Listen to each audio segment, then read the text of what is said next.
세상의 제목을 보세요. 대체 어디에서 어느 장소에서 이런 어처구니 없는 일이 벌어진 겁니까? 이담 아나운서.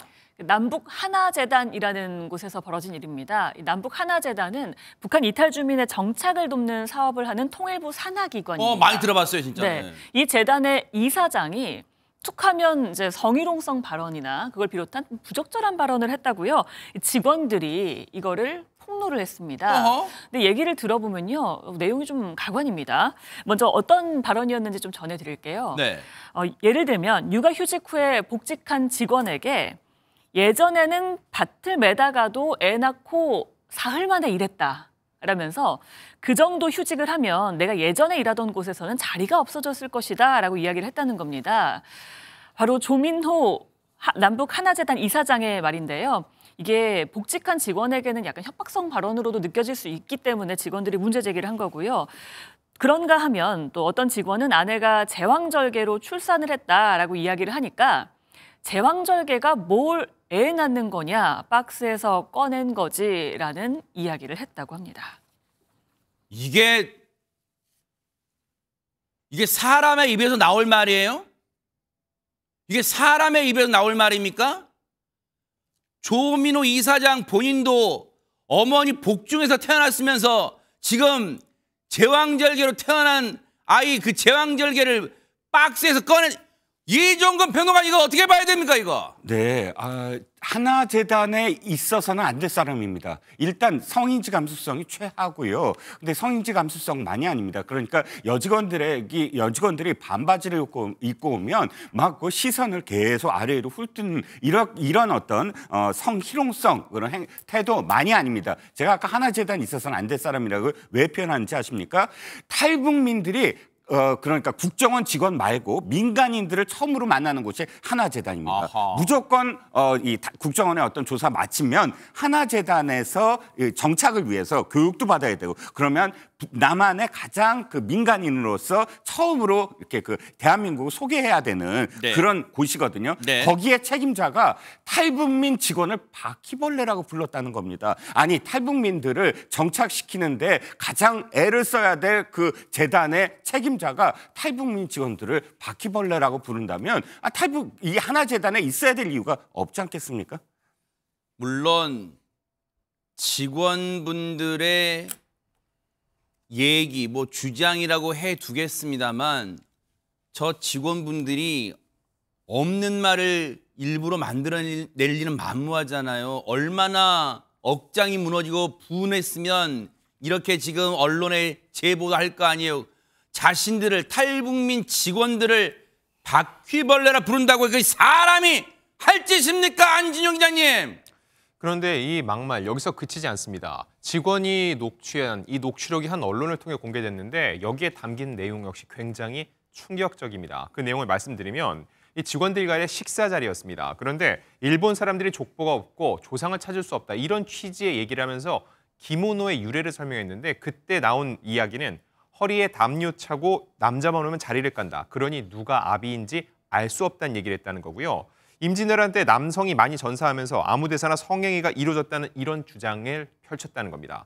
게다가 이 말하면서 최근에 이 우크라이나를 또 언급을 했습니다. 이 전쟁으로 러시아 역시 같은 상황에 놓였다. 남성이 많이 죽었다. 즉 그래서 한국 남자들도 러시아로 가면 된다는 입에 담을 수 없는 이야기를 했다는 겁니다. 이런 녹취록이 어떻게 이 시점에 정확하게 녹취가 됐는지 궁금해하실 수 있는데 이 직원들의 주장에 따르면 평소 성희롱성 발언을 많이 했기 때문에 이런 발언이 다시 시작됐을 때 녹취를 시작했다는 겁니다. 지금요. 듣고도 시청자 여러분들께서 귀를 의심하셨을 거예요. 이게 정말 사실이야? 그것도 남북 하나재단에서 탈북민들이 제일 먼저 남한의 품에 대한민국 품에 안겨서 제일 먼저 접촉하는 기관의 그 장이라는 사람이 이런 말을 했다고? 이게 사실이야? 귀를 의심하실 거예요. 근데 장윤미 변호사님 네. 이거 그냥 놔두면 안 되잖아요. 당연히 놔두면 안 되고요. 심지어 거기 직원분들이 10명이 넘는 직원들이 굉장히 많이 피해를 봤기 때문에 이 관할하는 통일부에 이건 징계가 필요하다라고 피해 사실을 직접 진술했습니다. 통일부에서는 직접 감사에 착수를 바로 했고요. 그리고 신고된 행위가 15가지로 나뉘어졌는데 이 15가지 행위 모두 직장 내 성희롱으로 결론을 내렸습니다. 그리고 재단 측에는 중징계 조치를 권고했는데요. 일단 가관인 건 바로 이 조 이사장의 해명 내용입니다. 본인도 소명할 수 있는 기회를 갖게 되니까 내가 앞뒤 맥락을 잘 헤아려서 한 진술의 진위를 좀 살펴봐 달라라고 이야기를 했는데요. 이를테면 아까 탈북 그 직원분들한테 바퀴벌레 비유했던 부분과 관련해서는 오히려 바퀴벌레의 강인한 생명력을 비유적 차원에서 내가 설명을 하다가 이야기한 거에 불과하다. 진화 생물학적인 차원에서 언급을 했을 뿐이다. 이렇게 좀 납득할 수 없는 해명을 내놓기도 했고요. 제왕절개 발언 같은 경우에도 이건 비하 의도가 아니라 의학적인 비유에 불과하다. 이렇게 해명을 내놨습니다. 받아들여지지 않아서요. 일단 오늘 이사회에서 조 이사장에 대해서는 해임 결정이 내려졌습니다. 우리가 흔히 최지문 교수님 그런 얘기를 해요. 조금 격한 편일 수도 있지만 뚫린 입이라고 입에서 나온다고 다 말이 아닌 거예요. 이게 지금 말이에요? 이걸 말이라고 지금 우리가 귀가 오염되게 이 말을 듣고 있어야 되는 거예요, 지금? 그러니까요. 저는 참 들으면서 안 들은 귀 사고 싶어요. 그러니까요. 아니 바퀴벌레라고 한 게 진화생물학적. 그러면 사람들이 직원들이 본인한테 이사장한테 바퀴벌레라고 그러면 좋겠어요? 아, 진화생물학적이라며요. 네. 이 조 이사장한테 바퀴벌레님 이렇게 부르면 기분 좋겠냐고요. 지금 뭘 이걸 변명이라고 합니까? 아니 직원들을 향해서 이따위 말을 하는 사람은 어떻게 이사장으로 그 직원들이 얼마나 피해를 많이 당했겠습니까? 통일부는 뭐 하고 있어요, 진짜? 그러니까요. 저런 사람을 이사장이 앉혀가지고 저런 얘기를 하고. 근데 문제는요. 반성은 하나도 안 하고 있어요. 지금 이게 심의위원회 조사를 했거든요. 그래서 조사를 했는데 조사 과정에서 자신의 성인지 감수성에 대해 부족에 대해서 일부 발언이 있었다는 점을 인정을 했지만 일부 발언은 부인한 것으로 전했습니다. 그러니까 다 인정은 안 하는 거예요. 네. 정말 명백하게 문제가 되는 것만 인정하고 아닌 건 아니라고 또 주장을 하고 있고요. 네. 신고된 내용들에 대해서는 기억나지 않는다. 이렇게 얘기하고 있고 네. 만약 사실이더라도 사실을 왜곡하나 과장된 측면이 있다고 그러면서 이게 15건으로 지금 신고가 됐거든요. 네. 그다 쪼갠 거다. 이 개별 사안이 아니다. 쪼갠 거다라고 주장을 하고 있고 네. 기억나는 일이 다수다고 얘기하는데 본인은 기억 안 할지 모르지만요. 피해 당하는 사람들은 똑똑히 기억하고 있거든요. 네. 본인의 평소의 말의 태도가 네. 잘못됐기 때문에 네. 이게 평상시에 그렇게 나오는 거예요. 당장 그만두고 나와야 된다고 봅니다. 해임했으니까 다행인데 네. 저는 저것도 처벌해야 한다고 생각해요. 맞아요. 그래서 여쭤볼게요. 장윤미 변호사님, 자, 늦은 감은, 자, 늦게나마 해임된 건 천만다행이에요. 그런데 그동안 직원분들이 받았을 정신적 충격은 이만저만이 아닐 거 혹시라도 형사처벌 내지는 또는 민사적으로 나 그동안 우리가 너무 심각하게 명예도 훼손당했고 정신적 트라우마도 많다. 혹시 손해배상 청구할 수 있습니까? 있습니다. 기본적으로 해임에 이를 정도의 불법 행위가 인정이 됐다라는 건 상당히 그 중대성이 어쨌든 공식 절차 하에서 인정이 됐다라는 것이거든요.